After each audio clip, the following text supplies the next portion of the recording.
నమస్తే నేస్తాలు, అందరూ బాగున్నారని ఆశిస్తున్నాను. మన ఛానల్కి అయితే స్వాగతం. మన ఛానల్ ఎడ్యుకేషనల్ ఛానల్ ఇది. దీంట్లో విద్య, విజ్ఞానం, ఇంకా ఎంతో ఉపయోగకరమైన విలువైన సమాచారం, అంతేకాకుండా బాలలకు నీతి కథలు, అనేక మంది ప్రముఖుల మహనీయుల జీవిత చరిత్రలు, వీటితో పాటు లైఫ్ స్టైల్ వీడియోస్, ఇంకా ఇతర వీడియోస్ కూడా చేయడం జరుగుతుందండి. కాబట్టి ఇంకా మీరు ఎవరైనా సబ్స్క్రైబ్ చేసుకోకపోతే తప్పనిసరిగా మన ఛానల్ని సబ్స్క్రైబ్ చేసుకోండి. మరి మీకు నచ్చితే తప్పనిసరిగా లైక్ చేయండి. Please subscribe my channel. ఈరోజు మనము ఒక ప్రముఖ నటుడు గురించి, నటుడు మాత్రమే కాదు, ఆంధ్రప్రదేశ్ మాజీ ముఖ్యమంత్రి గారి గురించి, అంతేకాకుండా ఆంధ్రుల అన్నగారు శ్రీ నందమూరి తారక రామారావు గారి గురించి ఈరోజు మనం మన బయోగ్రఫీ విభాగంలో చదువుకుందాం. మరి వీడియో ఎక్కడ స్కిప్ చేయకుండా చూస్తారని ఆశిస్తున్నాను. తప్పనిసరిగా మన ఛానల్ని అయితే సబ్స్క్రైబ్ చేయడం మర్చిపోకండి. Please subscribe my channel. Nandamuri Taraka Rama Rao Telugu cinema నటుడు, తెలుగుదేశం పార్టీ వ్యవస్థాపకుడు, ఆంధ్రప్రదేశ్ మాజీ ముఖ్యమంత్రి. నందమూరి తారక రామారావు 1928 మే 28 టు 1996 జనవరి 18. తెలుగు సినిమా నటుడు, తెలుగుదేశం పార్టీ స్థాపకుడు, ఆంధ్రప్రదేశ్ మాజీ ముఖ్యమంత్రి, తెలుగువారు అన్నగారు అని అభిమానంతో పిలుచుకునే శ్రీ ఎన్టీ రామారావు తెలుగు, తమిళం, హిందీ, గుజరాతీ భాషలలో కలిపి దాదాపు 303 చిత్రాలలో నటించాడు. పలు చిత్రాలను నిర్మించి మరెన్నో చిత్రాలకు దర్శకత్వం కూడా వహించారు. అనేక పౌరాణిక, జానపద, సాంఘిక చిత్రాలలో వైవిధ్యభరితమైన పాత్రలెన్నో పోషించి మెప్పించారు. రాముడు, కృష్ణుడు వంటి పౌరాణిక పాత్రలతో తెలుగువారి హృదయాలలో శాశ్వతంగా ఆరాధ్య దైవంగా నిలిచిపోయాడు. ఈయన ఆంధ్రప్రదేశ్కు 10వ ముఖ్యమంత్రిగా ఉన్నారు. 1983 జనవరి 9 నుంచి 1984 ఆగస్టు 16 వరకు గవర్నర్గా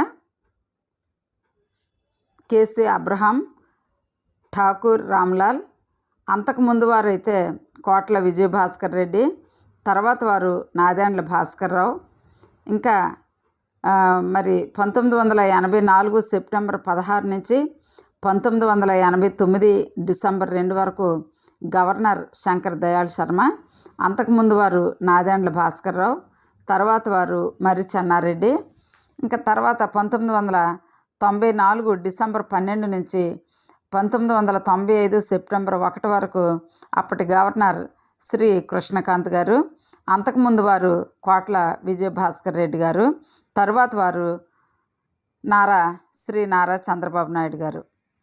ఇంకా ఈయన తెలుగుదేశం పార్టీ వ్యవస్థాపకుడు.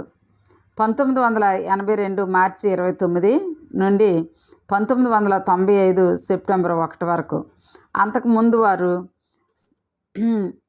ప్రారంభం స్థానము, తర్వాత వారు నారా చంద్రబాబు నాయుడు. వ్యక్తిగత వివరాలు. శ్రీ నందమూరి తారక రామారావు గారు జననం 1923వ సంవత్సరం మే నెల 28వ తేదీ. ప్రదేశం నెమ్మకూరు, మద్రాసు రాజ్యం, బ్రిటిష్ ఇండియా. ప్రస్తుతం ఆంధ్రప్రదేశ్ భారతదేశంలోనిది. మరణం 1996 జనవరి 18. అప్పుడు ఆయన వయసు 72 సంవత్సరాలు. హైదరాబాద్, ఆంధ్రప్రదేశ్, భారతదేశం. ప్రస్తుతం ఇది తెలంగాణలో ఉంది. మరణ కారణం గుండెపోటు. రాజకీయ పార్టీ తెలుగుదేశం పార్టీ. 1982 నుంచి 1996 వరకు ఆయన మరి తెలుగుదేశం పార్టీలో ఆయన వ్యవస్థాపకులుగా కొనసాగించారు. ఇతర రాజకీయ పదవులు: నేషనల్ ఫ్రంట్ 1989 నుండి 1996 వరకు నేషనల్ ఫ్రంట్లో ఉన్నారు. జీవిత భాగస్వామి శ్రీమతి బసవరామ తారకం. ఆమె 1942లో పుట్టారు, 1985లో మరణించారు. తర్వాత లక్ష్మీ పార్వతి గారు 1993లో బసవరామ తారకం గారిని 1942లో ఆయన వివాహం ఆడారు. ఆమె 1985లో ఆమె మరి కన్నుమూశారు. లక్ష్మీ పార్వతి గారిని 1993లో వివాహం చేసుకున్నారు. మరి తర్వాత ఆయన 1996లో ఎన్టీ రామారావు గారు మరణించినట్లు మనకు తెలుసు. ఇంకా వీరి సంతానం చూద్దాం. జయకృష్ణ, సాయికృష్ణ, హరికృష్ణ, నందమూరి మోహనకృష్ణ, నందమూరి బాలకృష్ణ, నందమూరి రామకృష్ణ, నందమూరి జయశంకర్ కృష్ణ, గారపాటి లోకేశ్వరి, దగ్గుబాటి పురంధేశ్వరి, నారా భువనేశ్వరి, కంఠమనేని ఉమామహేశ్వరి. వీరు ఎన్టీ రామారావు గారి సంతానం, బసవరామ తారకం గారి ఇద్దరి సంతానం.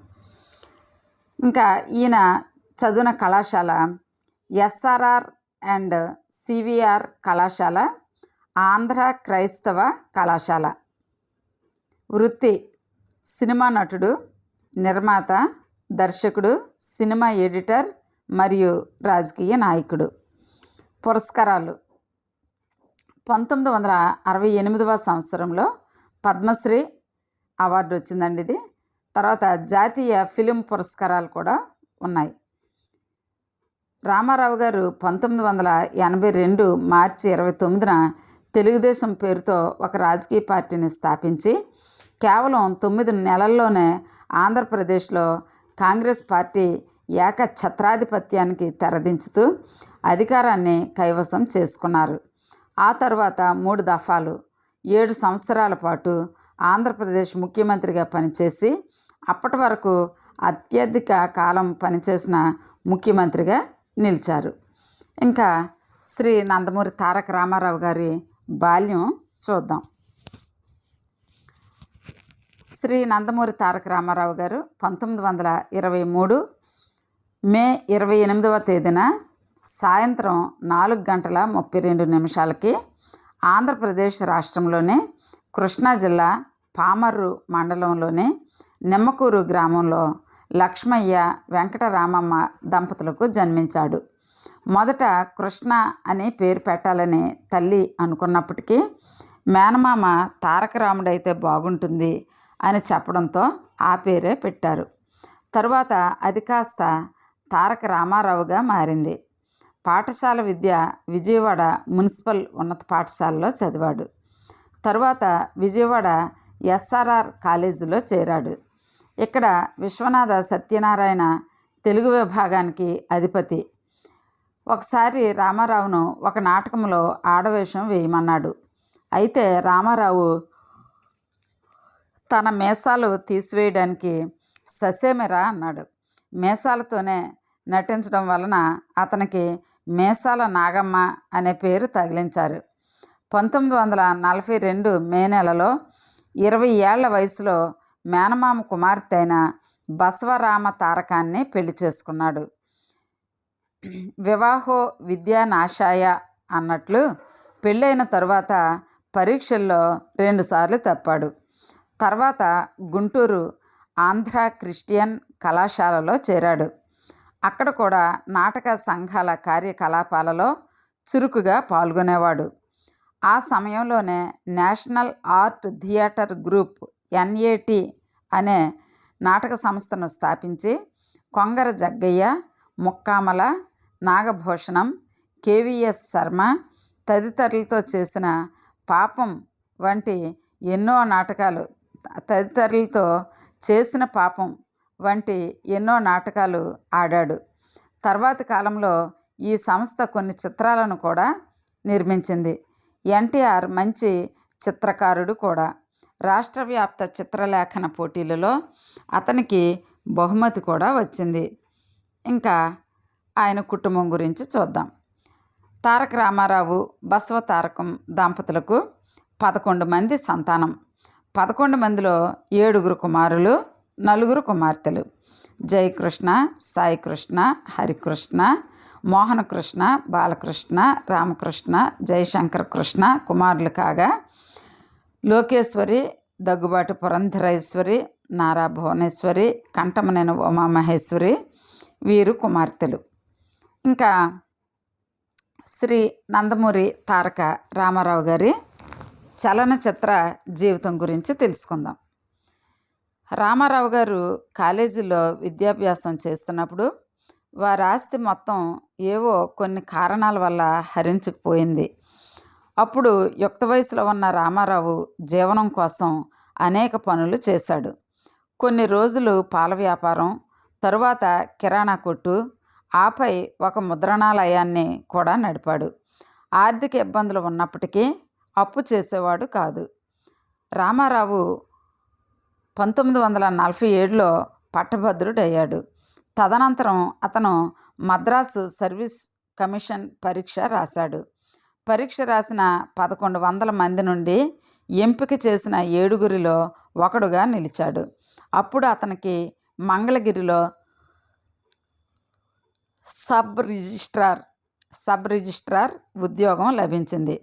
అయితే సినిమాలలో చేరాలనే ఆశయం కారణంగా ఆ ఉద్యోగంలో 3 వారాల కంటే ఎక్కువ ఉండలేకపోయాడు.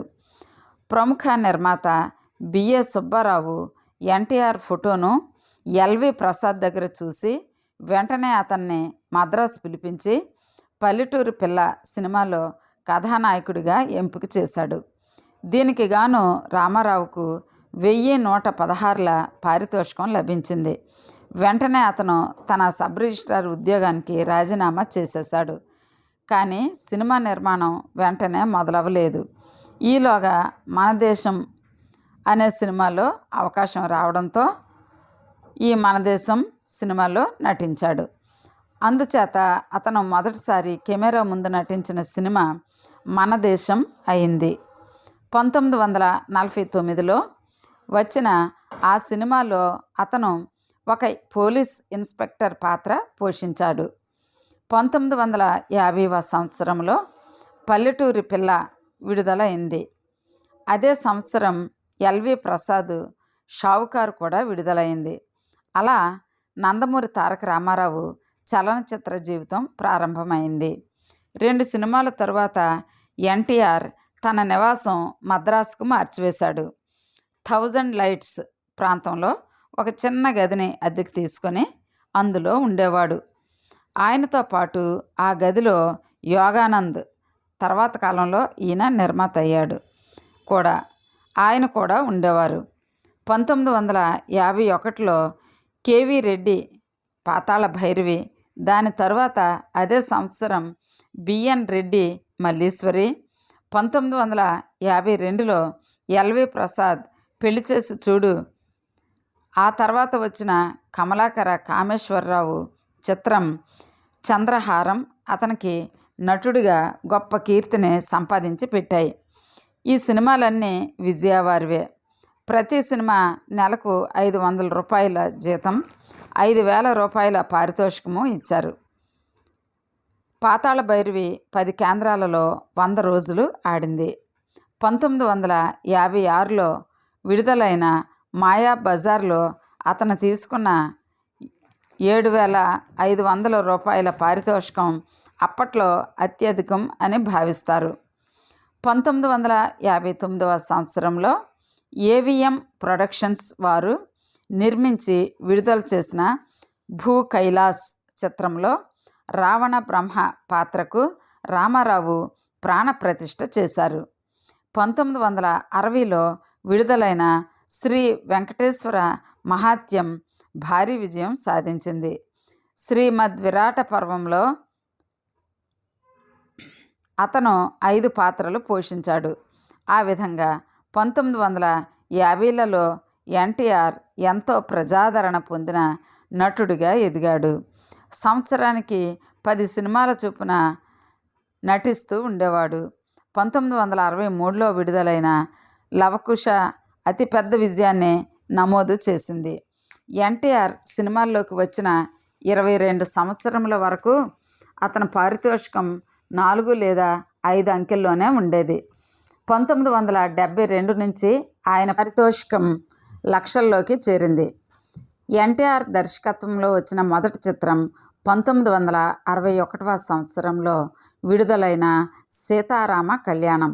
ఈ చిత్రాన్ని తన సోదరుడు త్రివిక్రమరావు ఆధీనంలోని నేషనల్ ఆర్ట్ ప్రొడక్షన్స్ పతాకంపై విడుదల చేశాడు. 1977లో విడుదలైన దానవీర శూర కర్ణలో అతను 3 పాత్రలు నటిస్తూ స్వయంగా దర్శకత్వం చేశాడు. 1978లో విడుదలైన శ్రీరామ పట్టాభిషేకం సినిమాకు కూడా అతను దర్శకత్వం వహించాడు. ఎన్టీఆర్ నటించిన సాంఘిక చిత్రాలు అడవిరాముడు, యమగోళ గొప్ప బాక్సాఫీస్ విజయం సాధించాయి. 1991 ఎన్నికల ప్రచారం కోసం అతను నటించి దర్శకత్వం వహించిన బ్రహ్మర్షి విశ్వామిత్ర 1990వ సంవత్సరంలో విడుదలైంది. ఎన్టీఆర్ క్రమశిక్షణలో చాలా ఖచ్చితంగా ఉండేవారు. గంభీరమైన తన స్వరాన్ని కాపాడుకోవడానికి ప్రతిరోజు మద్రాస్ మెరీనా బీచ్లో అభ్యాసం చేసేవాడు. నర్తనశాల సినిమా కోసం అతను వెంపటి చినసత్యం దగ్గర కూచిపూడి నేర్చుకున్నాడు. వృత్తి పట్ల అతని నిబద్ధత అటువంటిది. కెమెరా ముందు ఎన్టీఆర్ తడబడిన దాఖలాలు లేవని చెబుతుంటారు. మళ్ళీ చదువుతున్నానండి. కెమెరా ముందు ఎన్టీఆర్ తడబడిన దాఖలాలు లేవని చెబుతుంటారు. ఎందుకంటే అతను డైలాగులను ముందుగానే కంటత పట్టేసేవాడు. విశ్వవిఖ్యాత నట సార్వభౌముడిగా బిరుదాంకితుడైన రామారావు తన 44 ఏళ్ల సినిమా జీవితంలో 13 చారిత్రకాలు, 55 జానపద, 186 సాంఘిక, 44 పౌరాణిక చిత్రాలు చేశాడు. 1968లో భారత ప్రభుత్వం నుండి పద్మశ్రీ పురస్కారం అందుకున్నాడు. 1978లో ఆంధ్ర విశ్వవిద్యాలయం నుండి గౌరవ డాక్టరేట్ కళా ప్రపూర్ణ స్వీకరించాడు. 1978లో ఆంధ్రప్రదేశ్లో అధికారానికి వచ్చిన కాంగ్రెస్ పార్టీ అంతర్గత కుమ్ములాటల వలన అపకీర్తి పాలైంది. తరచూ ముఖ్యమంత్రులు మారుతూ ఉండేవారు. 5 సంవత్సరాల కాలంలో 4 ముఖ్యమంత్రులు మారారు. ముఖ్యమంత్రిని ఢిల్లీలో నిర్ణయించి రాష్ట్రంలో శాసనసభ్యుల చేత నామకార్థం ఎన్నిక చేయించేవారు. ఈ పరిస్థితి కారణంగా ప్రభుత్వం అప్రతిష్ట పాలు అయింది. 1981లో ఊటీలో సర్దార్ పాపారాయుడు చిత్రం షూటింగ్ విరామ సమయంలో ఒక విలేకరి, మీకు ఇంకో 6 నెలల్లో 60 సంవత్సరాలు నిండుతున్నాయి కదా, మరి మీ జీవితానికి సంబంధించి ఏదైనా నిర్ణయం తీసుకుంటున్నారా అని అడిగాడు. దానికి జవాబుగా, నేను నిమ్మకూరు అనే చిన్న గ్రామంలో పుట్టాను. తెలుగు ప్రజలు నన్ను ఎంతగానో ఆదరించారు. వారికి నేనెంతో రుణపడి ఉన్నాను. కాబట్టి నా తరువాత పుట్టినరోజు నుంచి నా వంతుగా ప్రతి నెలలో 15 రోజులు తెలుగు ప్రజల సేవ కోసం కేటాయిస్తాను అని చెప్పాడు. అతను చేయబోయే రాజకీయ ప్రయాణానికి అది మొదటి సంకేతం. అతడు చేయబోయే రాజకీయ ప్రయాణానికి ఇదే మొదటి సంకేతంగా భావిస్తాం. అప్పటి నుండి ఎన్టీ రామారావు తాను నటించవలసిన సినిమాలు త్వరగా పూర్తి చేశాడు. 1982లో మార్చి 21న హైదరాబాదు వచ్చినప్పుడు అభిమానులు అతనికి ఎర్రతివాచి పరిచి స్వాగతం పలికారు. 1982 మార్చి 29 సాయంత్రము 2:30 కొత్త పార్టీ పెడుతున్నట్లుగా చెప్పారు. ఆ సమయంలోనే తన పార్టీ పేరు తెలుగుదేశంగా నిర్ణయించి ప్రకటించాడు. పార్టీ ప్రచారానికై తన పాత చెవ్రోలెట్ వ్యానును షవర్లెట్ వ్యానును బాగు చేయించి దానిని ఒక కదిలే వేదికగా తయారు చేయించాడు. దానిపై నుండే అతను తన ప్రసంగాలు చేసేవాడు. దానిని అతను చైతన్య రథం అని అన్నాడు. ఆ రథంపై తెలుగుదేశం పిలుస్తోంది, రా కదిలిరా అనే నినాదం రాయించాడు. ఆ తరువాతి కాలంలో భారత రాజకీయాల్లో పరుగులెత్తిన ఎన్నో రథాలకు ఈ చైతన్య రథమే స్ఫూర్తి. మరి ఎన్టీ రామారావు గారు ప్రచారం అప్పట్లో ఒక ప్రభంజనంలా సాగింది.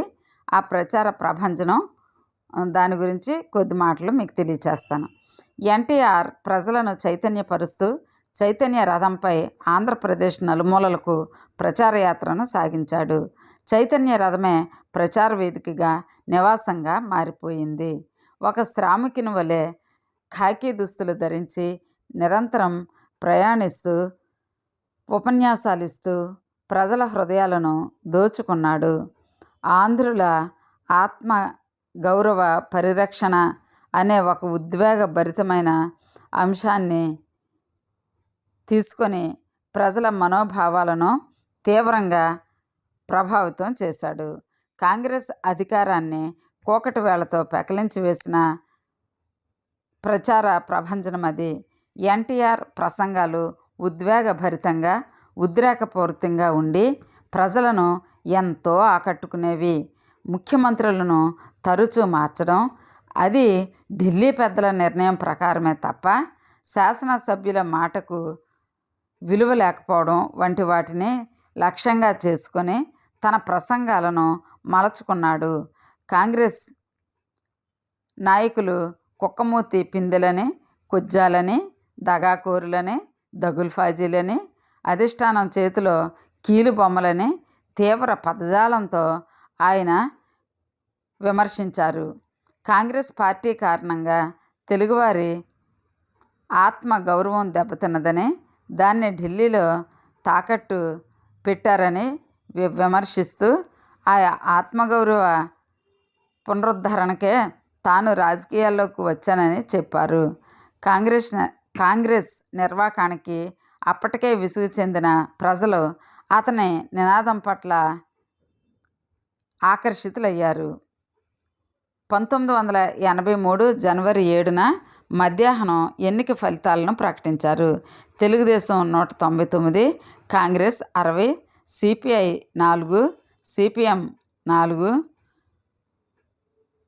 సిపిఎం 5, బీజేపీ 3 సీట్లు గెలుచుకున్నాయి. 97 ఏళ్ల సుదీర్ఘ చరిత్ర ఉన్న కాంగ్రెస్ పార్టీ 9 నెలల తెలుగుదేశం పార్టీ చేతుల్లో ఓడిపోయింది. అతని విజయానికి అప్పటి దినపత్రికలు ఎంతో తోడ్పడ్డాయి. ఇంకా మరి శ్రీ ఎన్టీ రామారావు గారి రాజకీయ రంగంలో ఆయనకి ఎదురైనటువంటి ఉత్థాన పతనాల్లో తెలుసుకుందాం. ఎన్టీ రామారావు గారికి రాజకీయ జీవితంలో ప్రస్థానంలో ఎదురైనటువంటి ఉత్థాన పతనాలు. 1970లలో ఎదుర్కొన్న చిన్నపాటి ఒడిదుడుకులు తప్పించి ఎన్టీఆర్ సినిమా జీవితం విజయవంతంగా, అప్రతిహతంగా సాగిపోయింది. అయితే అతను రాజకీయ జీవితం అలా నల్లేరుపై నడకలా సాగలేదు. అద్భుతమైన విజయాలకు, అవమానకరమైన అపజయాలకు మధ్య తూగుటూయలలా సాగింది. ఎన్నికల ప్రచార సమయంలో ఎన్టీఆర్ కాంగ్రెస్ నాయకులపై చేసిన ఆరోపణల కారణంగానూ ఎన్నికలలో తెలుగుదేశం చేతిలో కాంగ్రెస్ పొందిన దారుణ పరాభవం వల్లనూ ఆ రెండు పార్టీల మధ్య వైరీ భావం పెరిగింది. రాజకీయ పార్టీల మధ్య ఉండే ప్రత్యర్థి భావన కాక శత్రుత్వ భావన నెలకొంది. ఇది తెలుగుదేశం పాలిత ఆంధ్రప్రదేశ్కు కాంగ్రెస్ పాలిత కేంద్రానికి మధ్య వివాదంగా మారే వరకు వెళ్ళింది. కేంద్రం మిథ్య అనేంత వరకు ఎన్టీఆర్ వెళ్ళాడు. ఇంకా 1983 శాసనసభ ఎన్నికలలో అతను సాధించిన అపూర్వ విజయము అతను రాజకీయ జీవితంలో అత్యున్నత ఘట్టము. అధికారం చేపట్టిన తరువాత అనేక వివాదాస్పద నిర్ణయాలు తీసుకున్నాడు. ప్రభుత్వ ఉద్యోగుల పదవీ విరమణ తగ్గింపు వీటిలో ప్రధానమైనది. ఈ నిర్ణయాల కారణంగా చాలా వేగంగా ప్రజాభిమానం కోల్పోసాగాడు. 1984 ఆగస్టు 16న నాదెండ్ల భాస్కర్రావు, అప్పటి గవర్నర్ రామ్లాల్, ప్రధానమంత్రి ఇందిరాగాంధీల లోపాయికారీ సహకారంతో రామారావును అధికారం నుండి తొలగించి తాను దొడ్డిదారిన గద్దెనెక్కడంతో తిరిగి రామారావు ప్రజల్లోకి వెళ్ళాడు. జరిగిన అన్యాయాన్ని ఎలుగెత్తి చాటాడు. ఈ ప్రజాస్వామ్య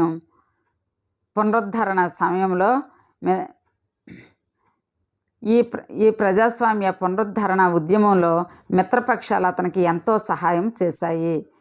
ఫలితంగా సెప్టెంబర్ 16వ తేదీన రామారావును తిరిగి ముఖ్యమంత్రిగా ప్రతిష్ఠించడం కేంద్ర ప్రభుత్వానికి తప్పింది కాదు. నెల రోజుల్లోనే అతను ప్రభ తిరిగి శిఖరాగ్రానికి చేరిన సందర్భం అది. ఆంధ్రప్రదేశ్లో మొదటి కాంగ్రెసేతర ముఖ్యమంత్రిగా ప్రమాణ స్వీకారం చేసిన తరువాత అతను ఎన్నో కార్యక్రమాలు చేపట్టాడు. 1984లో సినిమా రంగంలో స్లాబ్ విధానమును అమలుపరిచాడు. ప్రభుత్వానికి ఖర్చు తప్ప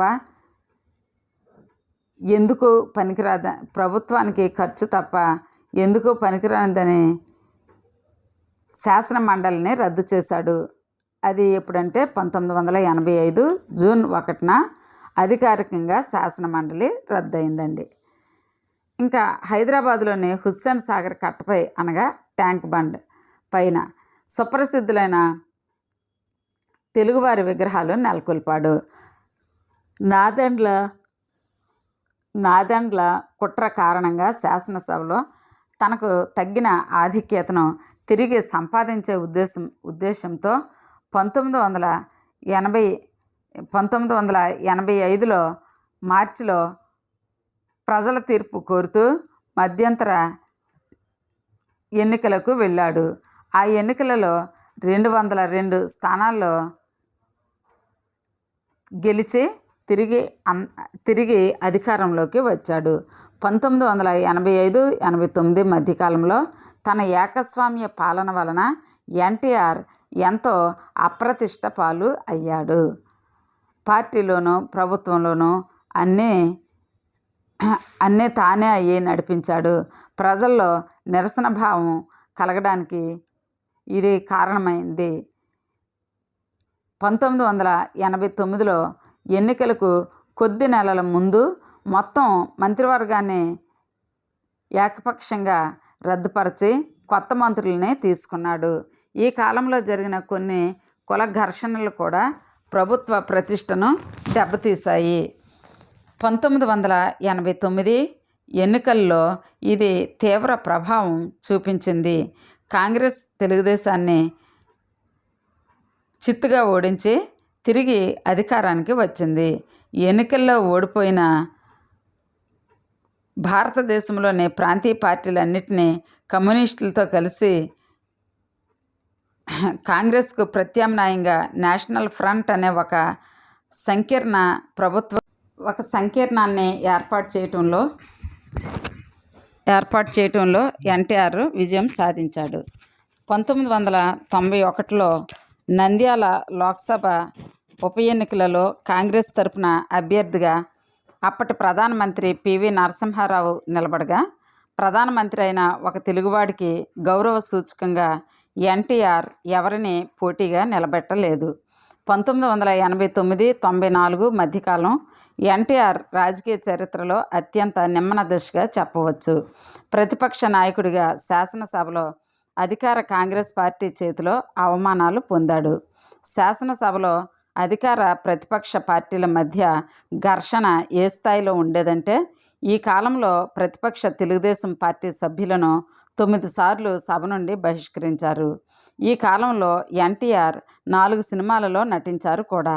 తన జీవిత కథ రాస్తున్న లక్ష్మీ పార్వతిని 1993 సెప్టెంబర్లో పెళ్లి చేసుకున్నాడు. రామారావు వ్యక్తిగత జీవితంలో ఇదో కీలకమైన మలుపు.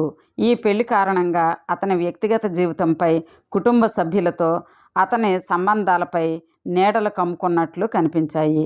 1994లో కిలో బియ్యం ₹2, సంపూర్ణ మద్య నిషేధం వంటి హామీలతో మునుపెన్నడూ ఏ పార్టీ కూడా సాధించనన్ని స్థానాలు గెలిచి మళ్ళీ అధికారంలోకి వచ్చాడు.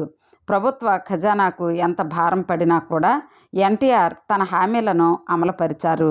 అయితే అతను రెండవ భార్య లక్ష్మీ పార్వతి పార్టీ, ప్రభుత్వ విషయాలలో విపరీతంగా కలుగజేసుకున్నారు అనే ప్రచారంతో ప్రముఖులు అభద్రతా భావానికి లోనయ్యారు. తెలుగుదేశం ఎమ్మెల్యేలు చంద్రబాబును ముఖ్యమంత్రిగా ఎన్నుకోవడంతో రామారావు ముఖ్యమంత్రి పదవిని కోల్పోయారు. అంతటితో ఎన్టీఆర్ రాజకీయ జీవితం ముగిసినట్లయింది. తర్వాత 1996 జనవరి 18న 73 సంవత్సరాల వయసులో గుండెపోటుతో ఎన్టీఆర్ మరణించారు. 33 ఏళ్ల తెర జీవితంలోనూ 13 ఏళ్ల రాజకీయ జీవితంలోనూ నాయకుడిగా వెలిగిన ఎన్టీఆర్ చిరస్మరణీయుడు. అతను మరణించినప్పుడు ఈనాడు పత్రికలో శ్రీధర్ వేసిన కార్టూన్లు ప్రజల హృదయాల్లో ఎన్టీఆర్ పట్ల ఉన్న అభిమానానికి అద్దం పడతాయి. మరి ఇంకా ఆయన మహానాడు నందమూరి తారక రామారావు జన్మదినం సందర్భంగా ప్రతి సంవత్సరం మే 28న తెలుగుదేశం పార్టీ చేసుకునే ఉత్సవం. 2022లో తెలుగుదేశం పార్టీ 40 ఏళ్ల మహానాడును విజయవాడలో మే 28న, ఆవిర్భావ వేడుకలు హైదరాబాదులో మార్చి 29న జరిగాయి. పార్టీ వ్యవస్థాపకుడు ఎన్టీ రామారావు శత జయంతి ఉత్సవాలు ఏడాది పాటు వేడుకగా జరిగాయి. ఇంకా రామారావు గారు సినిమాలు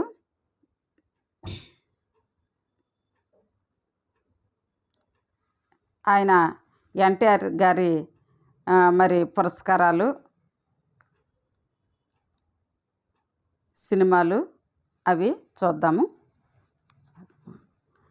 ఎన్టీఆర్ పేరిట సినిమా ప్రముఖులకు జీవితకాలంలో చేసిన సేవకు గుర్తింపుగా ఎన్టీఆర్ జాతీయ పురస్కారాన్ని ఆంధ్రప్రదేశ్ ప్రభుత్వం 1996లో నెలకొల్పింది. 2002 వరకు ఇస్తూ వచ్చిన ఈ అవార్డును ప్రభుత్వం తరువాత నిలిపివేసింది. ఎన్టీఆర్ వర్ధంతి సందర్భంగా 2006 జనవరి 18న ఈ పురస్కారాన్ని పునరుద్ధరించాలని ప్రభుత్వం నిర్ణయించింది. స్మారక నాణ్యం విడుదల. సినీ రాజకీయ రంగాల్లో చెరగని ముద్ర వేసిన నందమూరి తారక రామారావు గారి శత జయంతి సందర్భంగా రాష్ట్రపతి ద్రౌపది ముర్ము ఎన్టీఆర్ ₹100 స్మారక నాణ్యాన్ని 2023 ఆగస్టు 28న విడుదల చేశారు. ఇంకా మరి ఎన్టీ రామారావు గారు నటించిన సినిమాలు చూద్దాం. దర్శకునిగా ఆయన కొన్ని సినిమాలు తీశారండి. సీతారాం కళ్యాణం 1961, గులేబకావళి కథ 1962, శ్రీకృష్ణ పాండవీయం 1966, వరకట్నం 1969, తల్లా పెళ్ళామ 1970, తాతమ్మ కళ 1974, దానవీర శూరకర్ణ 1977, చాణక్య చంద్రగుప్త 1977, అక్బర్ సలీం అనార్కలి 1978, శ్రీరామ పట్టాభిషేకం 1978, శ్రీమద్ విరాట పర్వం 1979, శ్రీ తిరుపతి వెంకటేశ్వర కళ్యాణం 1979, చండశాసనుడు 1983, శ్రీమద్ విరాట్ పోతులూరి వీరబ్రహ్మేంద్ర స్వామి చరిత్ర 1984, బ్రహ్మర్షి విశ్వామిత్ర 1991, సామ్రాట్ అశోక్ 1992. ఇంకా ఆయన నిర్మాతగా తీసిన సినిమాలు సామ్రాట్ అశోక్ 1992, శ్రీనాథ కవి సార్వభౌమ 1993, దానవీర శూరకర్ణ 1977, శ్రీమద్ విరాట పర్వం 1979, శ్రీ తిరుపతి వెంకటేశ్వర కళ్యాణం 1979, చండశాసనుడు 1983, శ్రీమద్ విరాట్ పోతులూరి వీరబ్రహ్మేంద్ర స్వామి చరిత్ర 1984, బ్రహ్మర్షి విశ్వామిత్ర 1991. ఈ విధంగా ఆయన ఈ సినిమాలకు నిర్మాతగా వ్యవహరించారు. ఇంకా మరి ఎన్టీఆర్ గారి విశిష్టత చూద్దాం. వటవృక్షం లాంటి కాంగ్రెస్ పార్టీకి ఆంధ్రప్రదేశ్లో ధీటైన ప్రత్యామ్నాయాన్ని నిలబెట్టిన గొప్పతనం పూర్తిగా ఎన్టీఆర్దే. పట్టుదలకు క్రమశిక్షణకు మారుపేరైన వ్యక్తి అతను.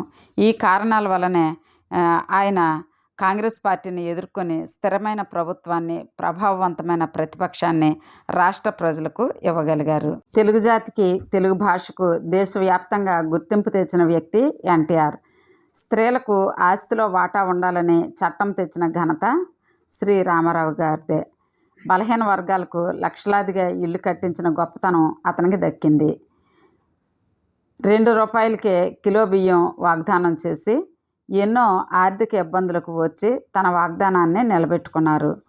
తెలుగు గంగ ప్రాజెక్టులో పట్టుబట్టి రాయలసీమ సాగునీటి అంశాన్ని చేర్చిన ఘనత కూడా ఎన్టీఆర్దే. దేశంలో ప్రధాన ప్రతిపక్షాలను ఒక తాటిపైకి తెచ్చిన నేత అతను. ఎందరో క్రొత్త వారిని, బాగా చదువుకున్న వారిని రాజకీయాలకు పరిచయం చేసి ఒంటి చేత్తో వారిని గెలిపించిన ప్రజానాయకుడు అతను. దేవేంద్ర గౌడ్, కె చంద్రశేఖరరావు మొదలైన నేతలు అతను పరిచయం చేసిన వారే. నక్సలైట్లు కూడా దేశభక్తులే బ్రదర్ అంటూ సమర్థించడం ఒక విశేషం. మద్రాసులో ఆయన ఉండగా తిరుపతి వెళ్ళిన తెలుగు యాత్రికులు మొక్కుబడిగా మద్రాసు వెళ్ళి అతన్ని దర్శించుకొని వచ్చేవారు. కొన్ని సాహసోపేత నిర్ణయాలు ఆయన చేసినవి. మహిళలకు ఆస్తి హక్కు, వెనుకబడిన కులాల వారికి రిజర్వేషన్లు, పురోహితులుగా ఎవరైనా ఉండవచ్చు అనే అంశం వెలుగులోకి తెచ్చారు. రామారావు గారికి బాబాలు, మతాల పిచ్చి లేదు. దేవుని పట్ల భక్తి ఉంది. బుద్ధిని పట్ల అపార గౌరవము ఉన్నది. ఎన్టీఆర్ మొట్టమొదటిసారిగా అన్ని కులముల వారికి, ముఖ్యంగా బడుగు బలహీన వర్గాల వారికి తెలుగుదేశం పార్టీలో ఉన్నత పదవులు కల్పించారు. ఆయన చేసిన కృషి ఫలితంగా ఈనాటికి బడుగు బలహీన వర్గాలు తెలుగుదేశం పార్టీకి అండగా ఉన్నారు. ఇంకా మరి ఆయనపై విమర్శలు కూడా ఉన్నాయండి. అవి కూడా ఒకసారి చూద్దాం. ఏకస్వామ్య పరిపాలన, వ్యక్తుల గురించి, రాజకీయ పార్టీల గురించి అతను వాడిన భాష రాజకీయాల్లో ఒక కొత్త ఒరవడిని సృష్టించింది. ఇతర పార్టీలు దీన్ని మరింత ముందుకు తీసుకువెళ్లడంతో రాజకీయ నేతలు వాడే భాషా స్థాయి మరింత పడిపోయింది. ఏ ఇతర నేతకు లభించని ప్రజాదరణ పొందినా కేవలం స్వీయ తప్పిదాల కారణంగా దాన్ని నిలుపుకోలేకపోయారు. ఆయన పాలనా కాలంలో కులపరమైన ఘర్షణలు జరిగాయి. అతనికి ప్రత్యక్ష సంబంధం లేకున్నా అప్పటి ముఖ్యమంత్రిగా బాధ్యత వాటికి వహించక తప్పలేదు. మరి విన్నారు కదా ఫ్రెండ్స్, ఎంతో చక్కని ఎన్టీఆర్ గారి బయోగ్రఫీ తెలుసుకున్నాం. మరి అదేవిధంగా ఇంకా అనేక మంది ప్రముఖ వ్యక్తుల జీవిత చరిత్రలు మన ఛానల్ ద్వారా తప్పనిసరిగా తెలుసుకోండి.